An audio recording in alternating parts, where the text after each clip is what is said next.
semana ha estado en debate el tema de los medicamentos, si es que son los medicamentos de marca, si es que tenemos una buena oferta de los medicamentos genéricos, si la bioequivalencia se está dando en nuestro país.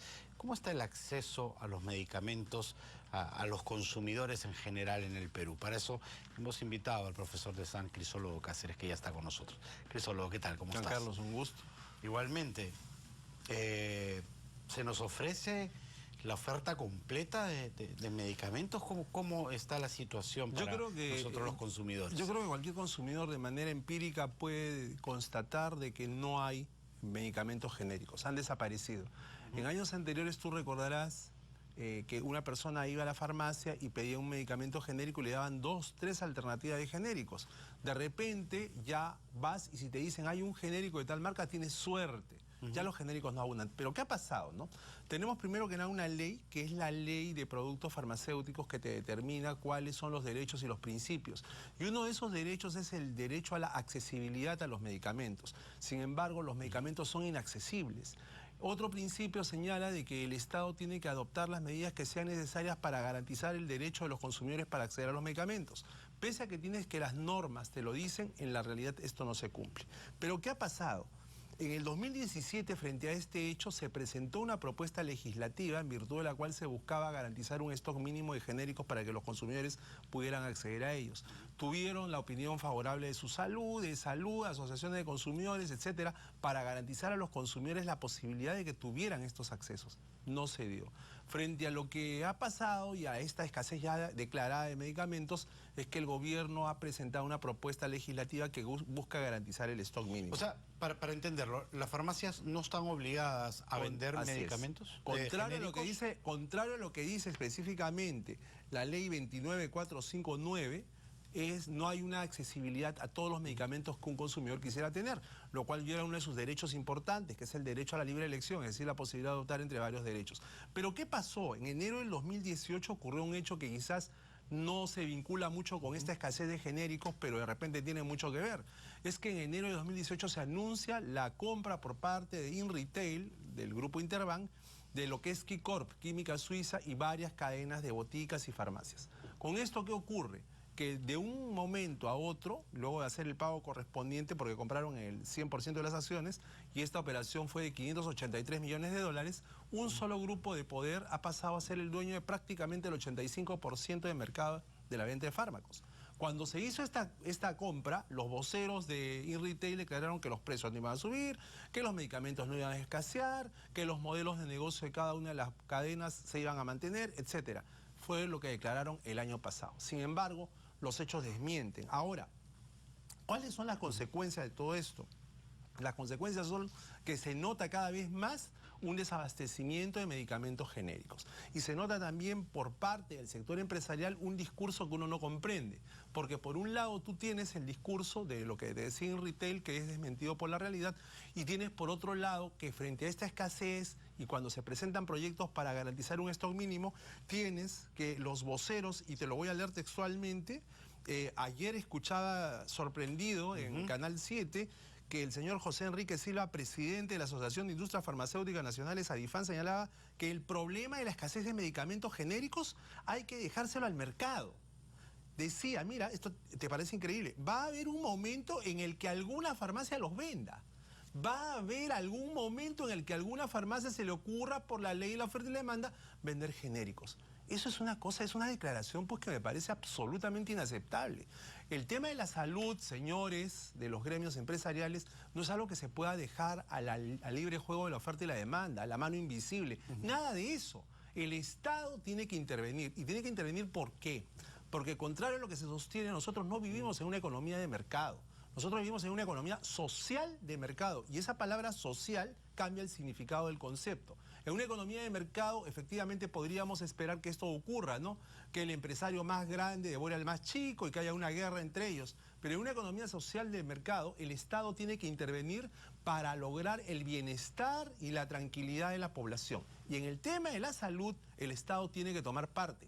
Por eso es que desde hace 2 años se vienen planteando la posibilidad de establecer un stock mínimo de genéricos en las boticas. Esto no ha prosperado porque hay obviamente grandes presiones empresariales, lobbies empresariales muy poderosos para evitar que ello suceda, ¿no? Entonces vivimos en una situación muy crítica porque tenemos que, por un lado, el 85% del mercado de venta de fármacos a los consumidores está concentrado en un grupo económico. Tenemos, por el otro lado, que en el caso de las cervezas, el 90% del mercado está concentrado en una sola empresa.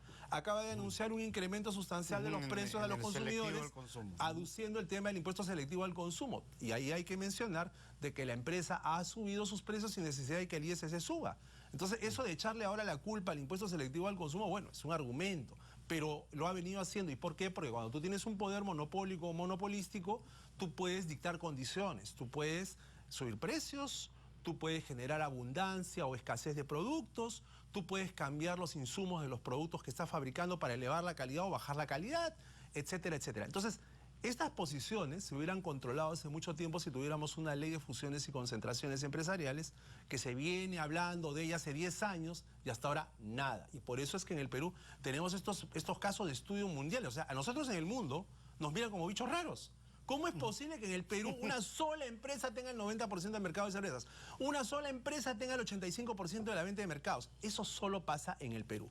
¿Queremos entrar a la OCDE? Bueno, a este club selecto de la OCDE, uno de los requisitos que nos piden es que nosotros tengamos que acreditar que tenemos una ley de fusiones. No la tenemos. ¿Y tú sabes por qué no la tenemos? Porque al final, después de tanto discutir y tanto vencer lobbies y presiones, al final se emitió un dictamen en la comisión pertinente que estaba listo para ser discutido en el Pleno.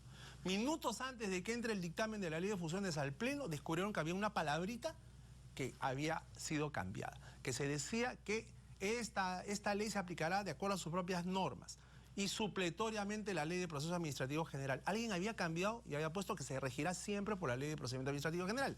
Había que cambiar una palabra que alguien por casualidad o deliberadamente había puesto. Por ese cambio de palabra, hasta el día de hoy no tenemos ley. Se metió al cajón del olvido. ¿Lo puedes creer? O sea, date cuenta, y a mí no me digan que acá no hay presiones, pues acá no me van a contar. Porque si ya estaba todo listo y pasa este cambio sospechoso y luego pasan semanas sin que tengamos la ley, es que, como dice el dicho, algo se pudre en Dinamarca, ¿no? Bueno, ¿y qué hacemos los consumidores frente a esto? Porque he sabido que la diferencia entre un medicamento de marca y uno genérico en precio es abismal. Mira, acá hay un tema bien interesante, ¿no? Porque ahora el sector empresarial aduce de que si el Estado entra a regular y garantizar que haya un stock mínimo de genéricos, eso es un intervencionismo, ¿no? El Estado no se debe meter donde están los privados. Sin embargo, se olvidan de que en el año 2011 las cadenas de boticas suscribieron con el Ministerio de Salud un convenio, que es el que tengo en la mano. Entonces el ministro era Óscar Ugarte. Correcto, en virtud de este convenio, la ANACAP, que era la Asociación Nacional de Cadenas de Boticas, fíjate, ¿sabes cuántas cadenas había en ese momento? 8. Ahora tenemos una que domina todo. Bueno, en ese momento estas organizaciones suscribieron un convenio para garantizar un stock mínimo de medicamentos genéricos a los consumidores. Y ahí no dijeron intervencionismo. En el acápite 5.11 decía: instalar en todos los establecimientos farmacéuticos pertenecientes a sus asociados de ANACAP módulo o stand exclusivo para la dispensación o expendio de medicamentos genéricos de acuerdo a la lista de medicamentos que se adjunta. El MINSA, el Ministerio de Salud, había determinado cuáles eran los medicamentos genéricos que se iban a vender. En ese momento, 2011, nadie habló de intervencionismo. Ahora sí nos hablan de que si el gobierno quiere garantizar que haya un stock mínimo, hay intervencionismo. Entonces, la empresa versus la empresa. Entonces, ese es el clásico doble discurso, el clásico doble rasero que siempre perjudica los intereses de los consumidores. ¿Cuáles son los intereses de los consumidores que se han visto perjudicados? Repito, el derecho a la libre elección, o sea, la posibilidad de optar entre varias alternativas de producto. Segundo, el derecho a la protección de sus intereses económicos, porque obviamente, como tú acabas de señalar, los precios de los medicamentos de marca, que son los primeros que te ofrecen y a veces los únicos que hay, son escandalosamente elevados frente a los medicamentos genéricos. Estamos hablando de que a veces pueden ser 12 veces más caros los medicamentos de marca que los medicamentos genéricos. Obviamente no hay economía que pueda aguantar un training de gasto de ese tipo. Y ahora lo que he notado además es que incluso los genéricos han pasado a ser de marca, porque hay empresas que los importan, pero claro, los etiquetan, los encajan y le suben el precio, obviamente. Mira, lo que ha pasado acá es, no quiero parecer muy técnico en el programa, pero lo que ha pasado con esta compra por parte del grupo de Interbank, de todas las cadenas que le permite dominar el 85% del mercado, es que ellos han hecho lo que se llama una integración vertical. ¿Qué es una integración vertical?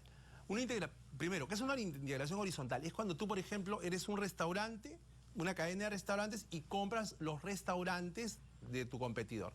Se juntan, eso es vertical. Tenías 10 restaurantes, ahora tienes 20 restaurantes, estás integrado verticalmente.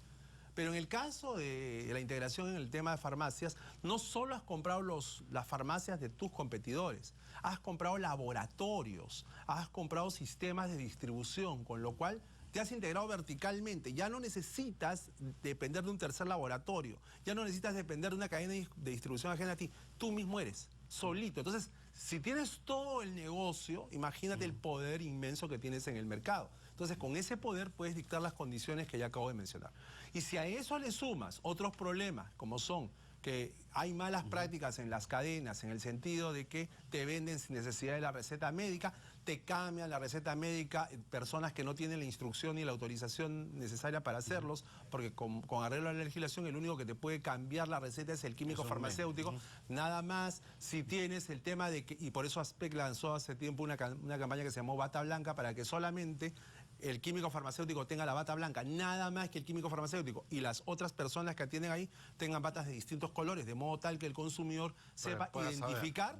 ¿A quién le pregunto? Este señor de la bata blanca es el único que me puede cambiar la receta. Y si a eso le sumas otras prácticas también, como por ejemplo la famosa toma, que los alerto a los consumidores. Se han sacado, esta es buenísima, ¿no? Tú vas por un resfriado a pedir un analgésico para el resfrío. Entonces, deme un blister de este producto. Y te dices, le doy el blister más el otro producto que le va a servir para el dolor de cabeza, para el malestar o para la mucosidad. Es una toma. Entonces, se toma usted esto y se toma esto otro. Entonces, tú fuiste a comprar un producto inocentemente, pero como te dicen ahí, estas personas entrenadas, que tienes que tener una toma, acabas comprando el doble de productos. O sea, mira todas las cosas que se dan. Y si a eso le sumamos la proliferación de medicamentos Bamba, entonces la situación es peliaguda. Perfecto, muchísimas gracias, Cristólogo, por haber estado aquí. Por eso, mi querido Juan Carlos, decirle al Congreso que saque de una vez la ley de control de fusiones y concentraciones. Ya no se puede hacer nada con el tema de farmacias, no se puede hacer nada con el tema de cervezas, pero en este momento se están cocinando muchas fusiones que pueden perjudicarnos. Saquen la ley de una vez. Perfecto, muchísimas gracias. Hasta aquí nuestro bloque económico.